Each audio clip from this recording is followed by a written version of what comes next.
사람이라는 존재가 우리가 살아가다 보면 어떠한 좋은 일도 있고 또 어떠한 나쁜 일들도 있을 거예요. 그렇죠? 그런데 좋은 일이든 나쁜 일이든 어떤 일이든지 간에 공통적으로 나타나는 부분이 있다라면 아마 이것일 거예요. 탓하는 거. 무언가를 탓한다 이렇게 표현을 하잖아요. 이 탓하는 거에는 두 가지 종류가 있습니다. 하나는 내 탓, 하나는 네 탓. 너, 내가 아닌 다른. 그러니까 내 탓과 네 탓이 있는 거죠. 사람이 기본적으로 갖고 있는 본능적인 부분은 누구라도 칭찬받고 싶고 또 그게 말이든 어떤 대우든 세움받고 싶고 드러나고 싶고 인정받고 싶은 게 사람의 본능이죠. 무엇을 하든지 간에 그런 좋은 이미지로 남고 싶은 거죠.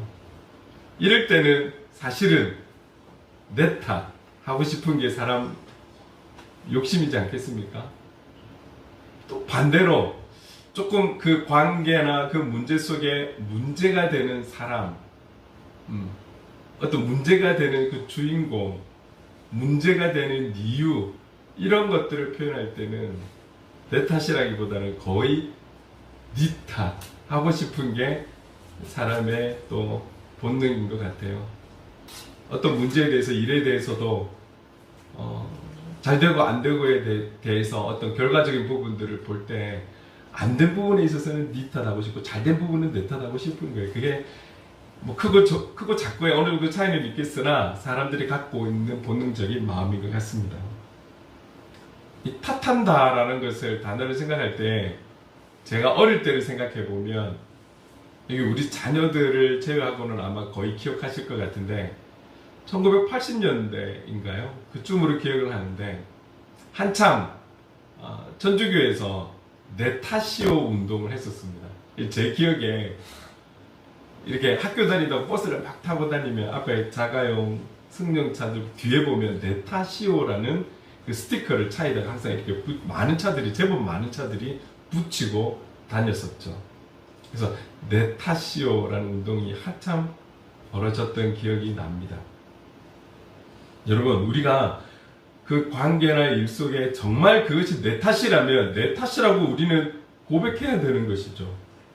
고백할 줄 알아야 됩니다. 고백할 수 있는 그런 용기도, 그것을 인정할 수 있는 용기도 우리에게 필요한 것이죠. 내가 직접적인 내 탓은 아니라 할지라도 내가 속한 공동체, 내가 있는 어떤 모임, 내가 속한 어느 곳에서 무언가 탓해야 될 때 그것을 내 탓이라고 고백할 수 있는 용기도 때로는 필요한 것이죠. 그럴 때 내가 속한 그 공동체가 건강한 공동체라고 그런 이미지를 줄 수도 있을 것입니다. 그런데 지금 이 젊은 세대는 아마 정말 실제적으로 내가 잘못한 것이 아닌데 내 탓이라고 표현을 하고 고백을 하고 인정하는 부분에 있어서 조금 이해가 안 되는 부분들도 조금 다른 어떤 삶의 방식, 문화로 인해서 그런 생각을 하는 이들도 있을 것 같아요. 그러나 여러분, 오늘 우리가 그리스도인 된 오늘 우리에게 내가 속한 공동체 안에서 일어난 일에 대해서 나의 동료, 그리고 동료의식에서 아니면 내가 선임자로서 어떤 책임자로서 딱 내가 실수한 것은 아니지만 거기에 대해서 내 탓이라고 그래도 표현할 수 있는 이 용기는 어쩌면 그리스도인의 자세에서 오는 하나님 기뻐하시는 용기의 고백이 될 수도 있는 것이죠. 여러분, 우리가 내 탓이라고 하는 그 인정을 통해서 우리의 연약함을 고백하고 내가 속한 공동체의 연약함을 고백하며 하나님 앞에 무릎을 꿇을 수 있다면 이 내 탓을 고백하는 것, 이것이 어쩌면 은혜일지도 모르겠어요. 여러분, 우리가 어떤 이유든지 간에 그 내용을 가지고 하나님 앞에 기도의 무릎을 꿇을 수 있다는 것은 은혜 아니겠습니까? 너무 선이 분명하고 너무 정확해서 하나님의 도우심을 구할 수 없을 정도로 그렇게 정확함이 있다라면, 오히려 그래서 하나님 앞에 기도할 부분이 없다라면 그것 또한 문제인 것이죠.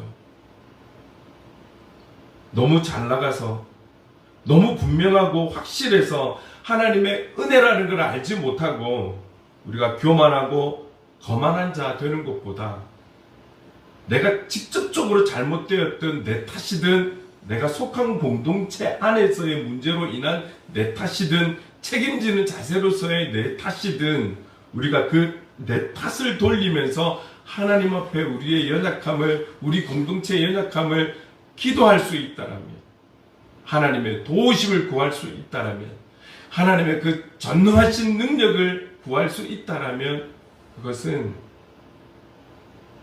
은혜라고 표현할 수 있을 것입니다. 물론 우리가 살아가면서 늘 주님처럼, 예수님처럼 낮은 자의 자세로 살아가면서 하는 일마다 잘 되고, 그러면서도 나를 내세우지 않고 하나님께 영광을 돌리는 것, 이것만큼 좋은 자세 중심이 어디에 있겠습니까? 그러나 성경의 인물들을 보아도, 우리가 살아가는 이웃들을 보아도 이런 온전한 그리스도인의 모습으로 살아가는 그런 자들을 찾는다라는 것이 결코 쉬운 것이 아니더라고요. 대부분의 사람의 마음에는 잘잘못에 대한 분명한 선을 그어서 네가 잘못했고 나는 잘못하지 않았고 분명한 선을 그으려고 하고, 같은 공동체라 할지라도 내가 아닌 누구로 인한 그 탓으로 인해서 나에게 오는 불이익에 대한 책임을 물고 책임을 지게 하는, 사실은 그런 사회로 많이 바뀌어가고 있는 것 같아요. 그래서 과거에 비해서 동료의, 내가 속한 공동체 안에서의 사랑, 이런 부분들을 찾기가 참 어려운 것 같습니다. 어디를 보아도. 누구나 사람은 살아가면서 그리스도인이라 할지라도 하나님께도 인정받고 싶지만 결국 나와 함께하는 사람에게도 인정받고 싶은 마음이 있기 때문에 이 선을 더 분명하게 그으려고 하는, 분명하게 잘잘못을 가리려고 하는 이런 모습들이 우리 안에서 많이 나타나는 것 아닌가 생각을 해봅니다. 제가 개척을 해서 지금까지 오면서 여러 가지 이유로 떠나가게 된 그분들이 떠나가지 않고 지금 우리와 함께하고 있다면 적어도 몇십 명은 되겠죠. 아마 지금 그런 상태로 우리가 함께 모여 예배하고 잘 지내고 있다라면 제 모습은 어땠을까요? 아마 제가 속한 노예 동료 목사님이나 제 동기들에게 통화를 하면서 일상을 나누면서도 좀 어때? 목회가 어때? 이런 이야기 하면서도 참 나는 하나님의 은혜라는 단어를 꼭 붙이면서 하나님 은혜로 그래도 이렇게 잘 하고 있어. 그래도 지금까지 우리 맨 땅에 헤딩해서 이렇게 모이고 있어. 이렇게 같이 예배하고 있어. 이런 사역들을 하고 있어. 참 감사한 건 한 명도 떠나가지 않았어. 알게 모르게 은근히 저를 또 나타내고 자랑하고, 누군가에게 연락해서 또 이야기를 하고, 누군가를 초대해서 그런 우리 교회 모습을 보이고 싶고, 저를 드러내고 통하는 그들에게 인정받고 싶은 그런 어떤 모습이 제 안에 왜 없겠습니까? 전혀 없다는 거짓말이겠죠. 충분히 저도 아마 그랬을 것 같아요. 사람은 예외 없이 그런 본능, 그런 죄악된 우리의 마음들이 있다라는 것이죠. 내가 잘한 것은 내 탓으로, 참 그래도 정 목사가 있으니까 왜 이런 말 안 듣고 싶겠습니까? 우리 일하는 곳에 여러분들이 있으니까 당신의 그 수고가, 당신의 그 헌신이, 당신의 그 열심이, 당신의 그 충성이 오늘 우리 공동체를, 우리 회사를, 우리 학교를, 내가 속한 모든 곳을 여러분 때문에 잘 되고 있어요. 이런 말 왜 안 듣고 싶겠어요?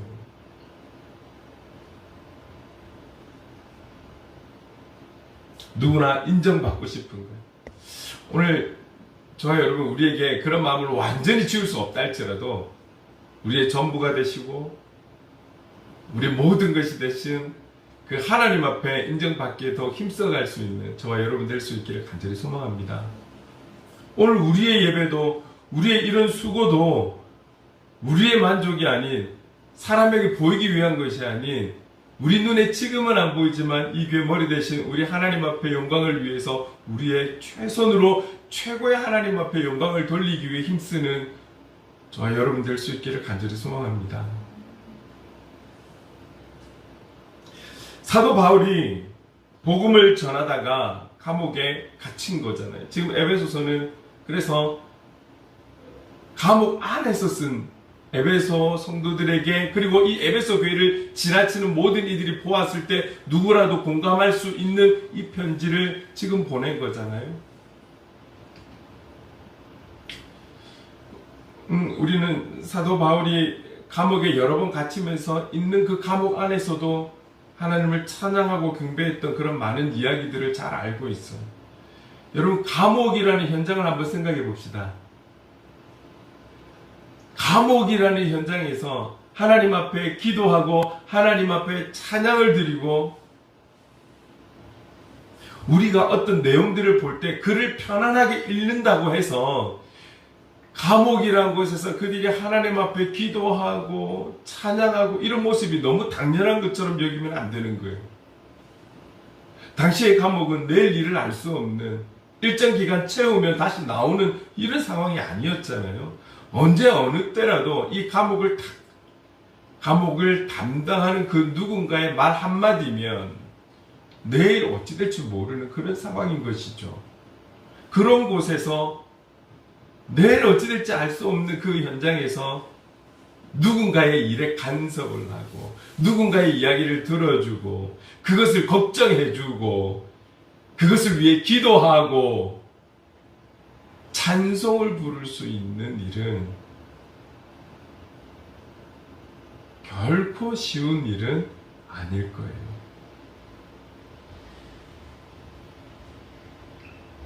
여러분, 이스라엘 백성들 한번 볼까요? 이스라엘 백성들이 출애굽하잖아요. 얼마나 놀랍게 하나님께서 이들을 출애굽시킵니까? 가진 것도 풍부하게 하나님이 함께 하시면서 구름 기둥과 불 기둥을 통해 그들을 지키시고 보호하시면서 그들을 인도하고 계시는 거예요. 우리가 이 장면만 생각하면 그들은 그 40년이라는 동안에 광야에 돌면서 늘 하나님만 예배하고 하나님만 찬송하며 기쁘고 즐겁고 행복하게 행진하며 그 목적지까지 가야 되는 건 아닐까요? 그런데 이스라엘 백성들은 어땠습니까? 여러분, 수백 년이라는 시간 동안 대를 물려서 노예와 같은 취급을 받고 고생을 하고 고난 속에 살아갔던 그들이 출애굽할 때는 얼마나 환호성 지르면서 출애굽했을까요? 그런데 당장 출발한 지 얼마 되지도 않고 애굽 최고의 군대들이 쫓아올 때 했던 불평, 불만, 그 홍해 길을 마른 길로 건너면서 지나치면서, 그리고 그 홍해 길을 건너고 하나님께서 그 홍해 물을 통해 모든 애굽의 군대를 쓸어버리시고 그 역사하시는 놀라운 광경을 바라보며 그들이 승리에 찬 하나님을 찬양을 드릴 때 그 광경은 어디로 가버리고 며칠 지나지 않아서 배고파서 불평하고 먹다 보니 고기를 못 먹어서 불평하고 지내다 보니 물이 없어서 불평하고 계속해서 모세를 향한 지도자니까, 리더였으니까, 인도자였으니까 모세를 향해 끊임없이 불평했던 이스라엘 백성들.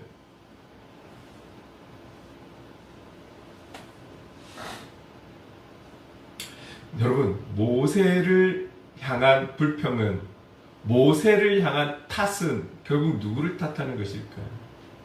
모세를 세워서 출애굽시킨 하나님을 탓하는 거잖아요. 하나님을 향한 불평이잖아요. 하나님을 향한 원망인 거잖아요. 하나님을 탓하는 거예요.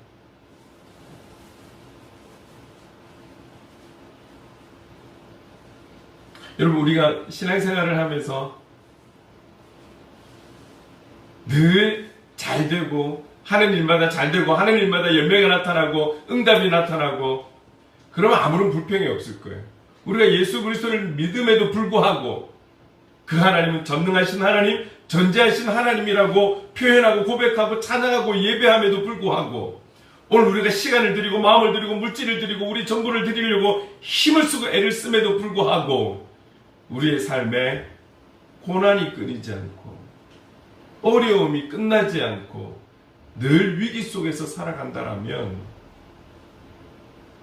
가룟 유다와 같은 마음이 우리에게 들지 않을까요? 베드로와 같이 나의 유익을 위해서, 나의 이익을 위해서 내가 이 땅에서 살아가고자 배신하고 저주하지 않을까요?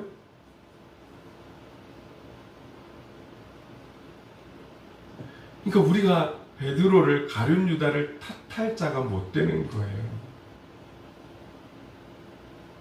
그 상황을 당해보지 않고 우리가 가룟 유다를 향해서 함부로 손가락질하고 베드로를 향해서 함부로 손가락질하고 의심하는 도마를 향해서 믿음 없다라고 판단해서 안 되는 것이죠.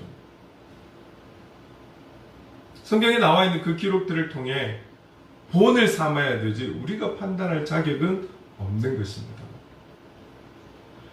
최근에 어떻습니까? 25년도에 내용들을 모아서 나온 자료들을 보았을 때 여러분 기독교의 많은 이들이 특별히 중직자들이 얼마 전에도 말씀드렸죠. 점집을 찾는 퍼센트가 높아졌다고요. 그리고 점집을 찾아가는 거에 대한 마음도 배려도 상당히 높아졌어요. 그럴 수 있다. 그래도 된다라는 쪽으로 자기 의견을 이야기한 사람들의 퍼센트가 많아졌단 말이에요. 10계명을 통해서 우리에게 분명히 1, 2계명을 통해 우리에게 말씀하고 있는데 다른 신을, 다른 우상을 두어서는 안 된다고 분명히 말씀하고 있지만 어느 순간인가 그럴 수도 있지요? 아니 그래도 되는 거죠?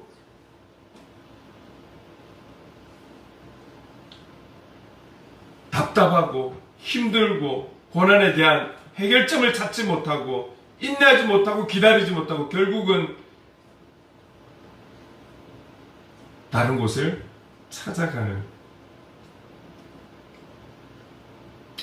여러분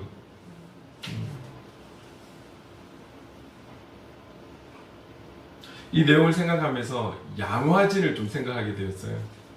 양화진에 가면 우리나라 사람이 아닌 외국인인데도 그 외국인들이 우리나라에 복음을 들고 와서 복음을 전하다가 순교한 선교사님들이 묻어있는 곳이 양화진이잖아요.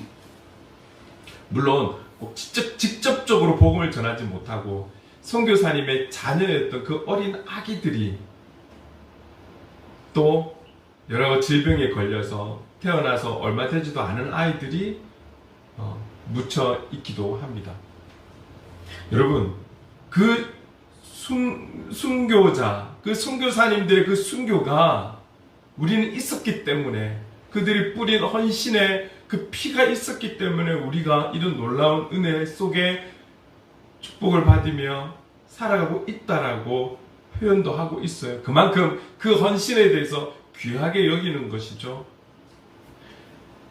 그런 자들이 있었다라는 것을 우리가 듣고 표현을 할 때 우리가 표현하는 것만큼 그들의 순교가 그렇게 쉬웠을까요?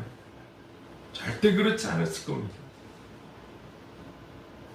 듣지도 알지도 못하는 가난하고 헐벗고 굶주린 여러 질병 속에 어려움 속에 있었던 이 대한민국 땅에 오로지 복음을 들고 죽으면 죽으리라는 마음으로 이 땅에 복음화를 위해서 그들이 와서 그들 자신뿐만이 아니라 갓 태어난 생명들까지도 죽음을 맞아야 하는 그런 환경 속에서, 그런 여건 속에서도 복음을 증거했던 선교사님들의 그 헌신, 그들의 결단과 헌신은 간단한 부분이 아니었을 거예요.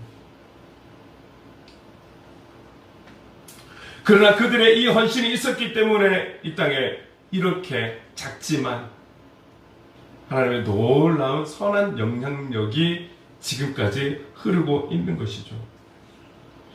여러분, 일반적으로 많은 사람은 아니죠. 뭐 감옥에 갈 일이 많은 이들이 가야 될 일은 아니죠. 우리가 감옥에 갔다라고 했을 때 그 감옥에서 바라고 원하는 것은 무엇일까요? 하루라도 빨리 이 감옥에서 나가는 거예요. 그렇지 않겠습니까? 감옥 안에 있는 사람들의 간절함은 혹 어떤 실수로, 어떤 오해로 인해서 그리스도인이 여러분 감옥 안에 들어가서 기도한다 할지라도 그들의 기도 제목은 어떠할까요? 하나님, 나의 오해가 풀려져서 하루라도 빨리 이 감옥에서 나갈 수 있게 해달라고, 그런 기도하지 않을까요? 누구라도 감옥 안에 있다면 하루빨리 나가고 싶어 할 거예요. 그런데 그 하루가 빨리 오지 않고 시간이 자꾸 길어진다면 결국 내가 감옥에 있는 어떠한 내용에 대해서, 이유에 대해서 탓할 수 있을 거예요. 그게 나의 정말 잘못된 드러난 죄악 때문에 온 것이라면 내 탓을 하겠죠. 그러나 어떤 잘못된 이유로, 실수로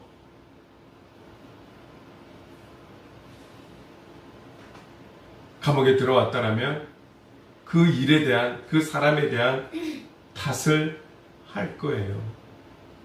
기도를 했음에도 불구하고 하나님의 역사가 나타나지 않을 때 역사하지 않는 하나님에 대한 탓을 할지도 모르겠어요. 누구는 감옥에 있을 때 감옥 문을 열게 해주시고, 누구는 감옥에 있어도 반응 안 해주시는 그 하나님을 탓하지 않을까요? 하나님의 존재에 대해서도 탓할 수 있겠죠. 하나님의 역사가 없는 자신의 현실을 바라보면서 나를 구원해주지 않는 그 하나님의 손길에 대해서 탓할 거예요.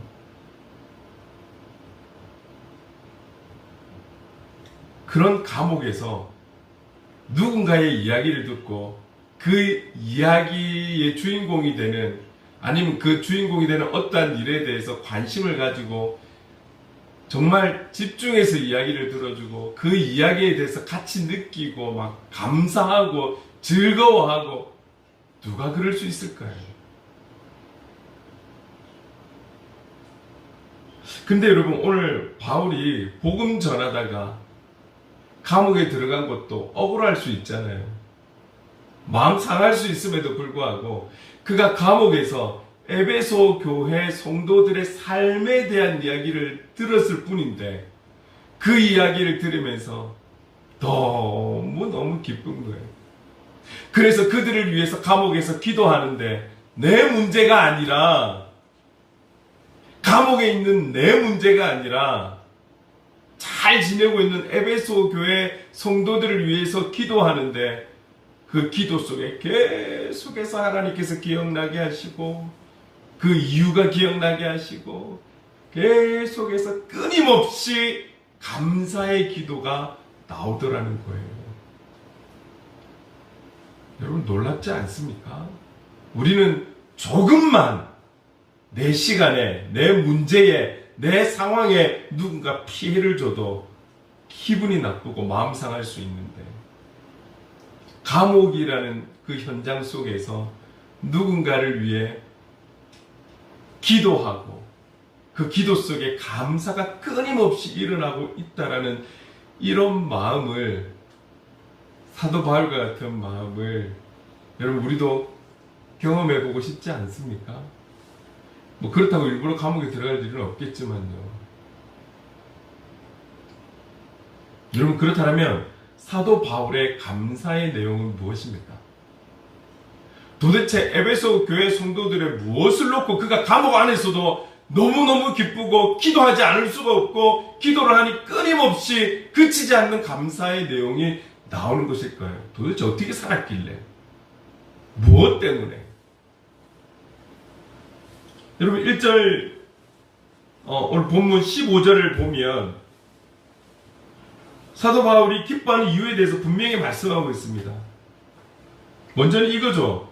예수 그리스도를 믿는 분명한 믿음.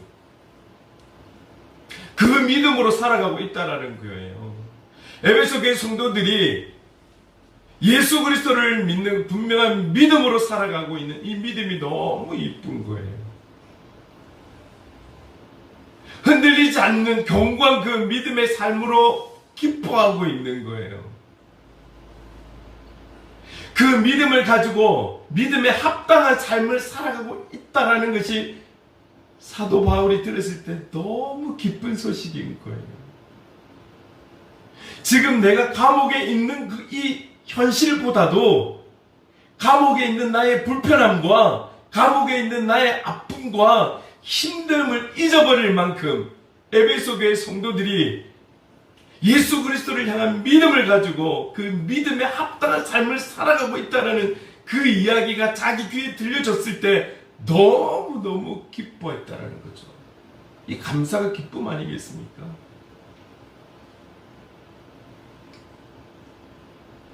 저와 여러분, 글쎄요, 저는 예언자는 아니지만 앞으로 우리의 삶, 이 땅에서 살아가는 삶이 과거와 같은 낭만적이고 코 한 조각도 나눌 수 있고 아픔을 같이 나눌 수 있고 누군가의 이야기를 들어줄 수 있고 경청할 수 있고 이런 시대가 갈수록 사라져갈 거예요. 더 사라져갈 거예요. 경제적 어려움 더 어려워질 거예요.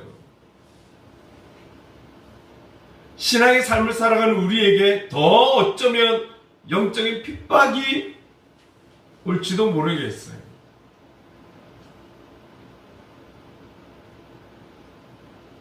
오늘 저와 여러분의 마음속에 중심 속에 예수 그리스도를 믿는 이 믿음이 흔들리지 않기를 간절히 소망합니다. 눈에 보이지 않는다라고 해서 다른 우상을 찾고 다른 영적인 신을 찾고 여러분 헛된 짓을 다 버리고 우리는 주만 바라보면서 예수 그리스도를 믿는 그 분명한 믿음으로 나아가야 할 줄로 믿습니다. 그 믿음에 합당한 그리스도인의 삶을 살아가야 할 줄로 믿습니다. 이것뿐만이 아니에요. 자, 그 믿음에 합당한 삶 어떤 것입니까? 여러분 우리 교회의 비전 첫 번째가 하나님을 더 사랑하는 교회, 두 번째 이웃을 더 사랑하는 교회. 하나님은 나만 사랑하라고 말씀하지 않으세요. 우상을 섬기지 않아야 되고 다른 신을 두지는 않아야 되지만 주님이 우리에게 부어주신 그 놀라운 사랑에 대해서 이웃을 사랑할 수 있어야 되는 것이죠. 그리스도의 사랑으로 말미암아. 어떻게 해요? 자기 자신을 사랑한 것 같이 사랑하라. 오늘 우리는 마태복음 22장에 나와 있는 그 내용을 핵심으로 해서 우리의 비전을 갖고 있는 거잖아요. 그런데 예수 그리스도를 믿는 믿음, 분명한 믿음을 가지고 사는데 세상 속에서 이기적으로 살고 나 중심적으로 살고 나만 알고 살고 내 가족만 위해 살고 우리 교회만 위해서 살아가고 하나님 그거 원하시는 거 아니거든요. 그 사랑이 우리를 통해서 관계하는 모든 이들에게 흘러가고 영적으로 보면 모든 교회들이 우리의 가족인데 위에 기도하고 우리가 할 수 있는 최선으로 힘을 다하는 그 자세, 그 사랑을 흘려보내는 자세, 그 중심, 그것을 하나님께서 기뻐하시지 않겠습니까? 여러분 시대가 더 간다 할지라도 5년 뒤, 10년 뒤 오히려 지금 이때가 앞으로가 더 예수 그리스도의 사랑이 필요한 시대가 올 거라고 저는 그렇게 봅니다. 그 사랑을 어떻게 흘려보낼 수 있습니까? 바로 먼저 믿은 우리를 통해서 하나님께서 역사하시지 않겠습니까? 먼저 믿은 우리를 통해서 예수 그리스도의 그 사랑이 나를 위한 사랑임을 믿고 살아가는 그 믿는 자들을 통해서 하나님께서 역사하시지 않겠습니까?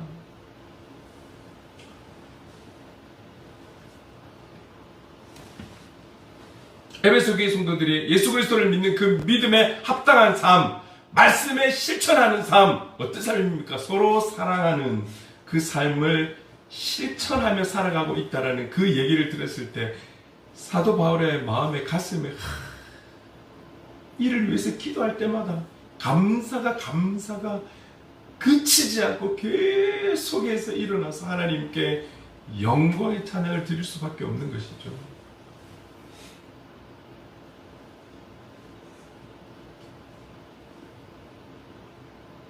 에베소 교회 성도들이 모든 성도를 사랑하며 살아가듯이, 그리고 말씀대로 이웃을 사랑하며 살아가듯이 오늘 저와 여러분도 우리 안에서 우리의 지체들을 정말 내 자신과 같이 사랑하고, 하나님께서 관계하게 하신, 설령 그 사람이 나에게 어떠한 좋지 않은 존재라 할지라도 하나님께서 허락하신 영혼이라면 그 사랑을 흘려보낼 수 있는 실천적, 말씀에 대한 실천적 삶을 살아가는, 예수 그리스도를 믿는 자로서의 합당한 삶을 실천하며 적용하며 살아가는 저와 여러분 될 수 있기를 간절히 소망합니다.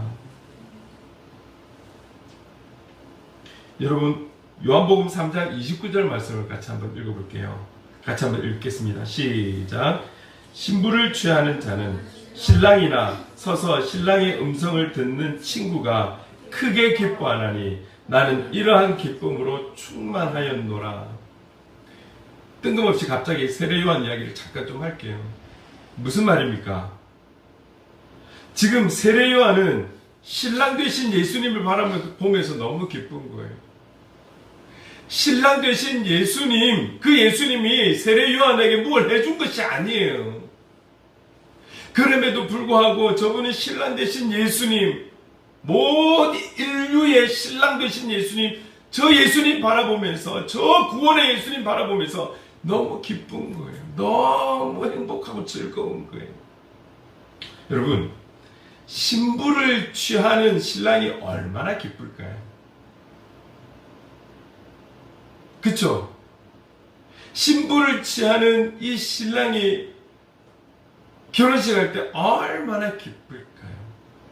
근데 많은 축하객들이 오잖아요. 친구들도 오잖아요. 그렇게 기뻐하는 내 친구, 신랑 되는 내 친구를 바라보는 그 친구의 마음은 또 어떻습니까? 그 신부로 인해서 너무 기뻐하는 신랑을 보니까 나도 기쁜 거예요. 내 친구가 저 신부로 인해서 저렇게 기뻐하니 참 나도 좋은 거예요. 그런 마음으로 우리가 가서 축하해 주는 것 아닙니까? 지금 세례 요한이 내가 지금 그런 친구의 입장에 서 있다. 나도 그렇게 기쁘다. 나도 너무너무 기쁘다. 그렇게 고백하는 내용입니다. 여러분, 지금 사도 바울이 자신의 일은 아니에요. 자신의 일은 아니잖아요. 지금 자신은 감옥에 있는 거예요. 그러나 내 영적인 가족이요, 내 영적인 동료요, 지체인 에베소 교회 성도들이 예수 그리스도를 믿는 분명한 믿음으로 믿음에 합당한 삶을 실천하며 사랑하며 살아가고 있다라는 그 이야기를 들었을 때 주님이 기뻐하시는 것처럼 사도 바울도 너무 기쁜 거예요. 기도하지 않을 수 없을 정도로 너무 기뻐 기도할 때에 하나님께서 계속 감사의 은혜를 부어 주시고 있는 것이죠.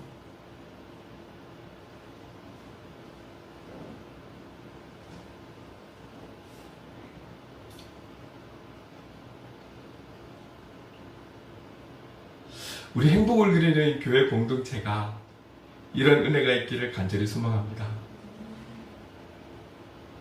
우리 행복을 그리는 공동체 안에 우리 지체들이 오늘 이런 기쁨을, 이런 감사를 경험하며 살아갈 수 있기를 간절히 소망합니다.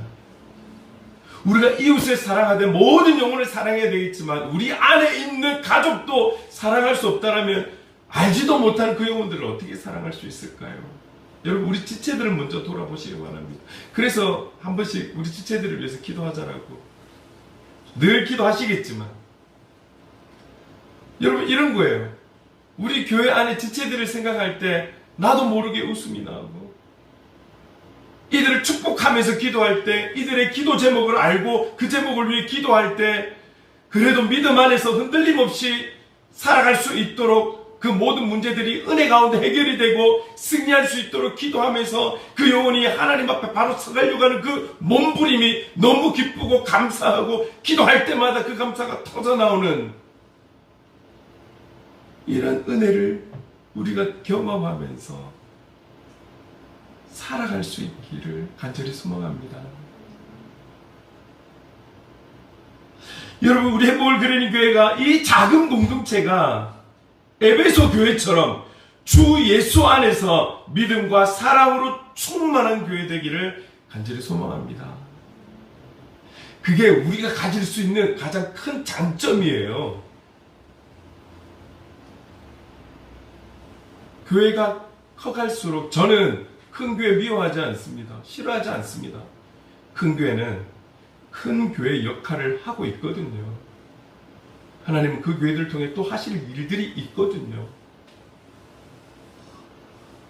그럼 우리 작은 교회는 우리 작은 교회의 장점을 가지고 나아가는 것이죠. 큰 교회가 갖지 못하는 그는 우리만의 장점을, 우리 삶의 현장에서 하나님께서 기억나게 하시는, 또는 듣게 하시는 그 내용, 주일 오후에 나누는 그 내용들을 기억하며 기도할 때에 하나님께서 계속 그 영혼들을 위해서, 우리 교회를 위해 기도할 때마다 감사의 은혜를 주시고 이런 성령의 역사가 있는, 이것을 누릴 수 있는 우리 행복을 누리는 교회 될 수 있기를 간절히 소망합니다. 얼마나 감사해요. 여러분, 교회는 클수록 주일 교회 와도 다 인사도 못하고 가요. 옆 사람이 매주 누군지도 모르고 같이 예배 드리고 그냥 가요. 우리는 다 알잖아요. 이름도 다 기억하잖아요.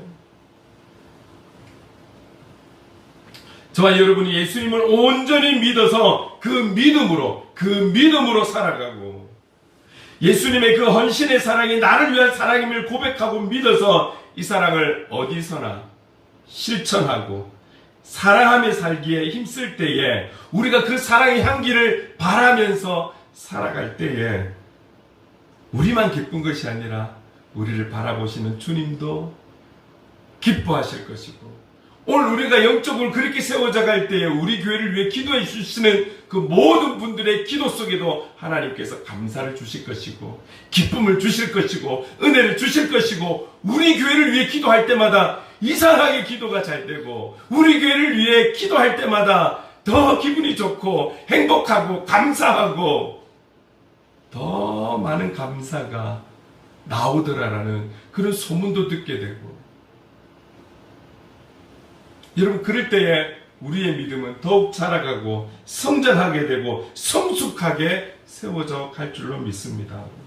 그리고 우리는 그렇게 또 성장하는 만큼, 성숙된 만큼 우리의 사랑의 지경이 넓어져 가게 될 줄로 믿습니다. 우리 공동체의 믿음과 사랑의 실천으로 그침없는 감사의 고백과 찬양을 드리는 그런 참된 예배자로 살아갈 수 있기를 주님의 이름으로 축원합니다. 오늘 이 에베소 교회가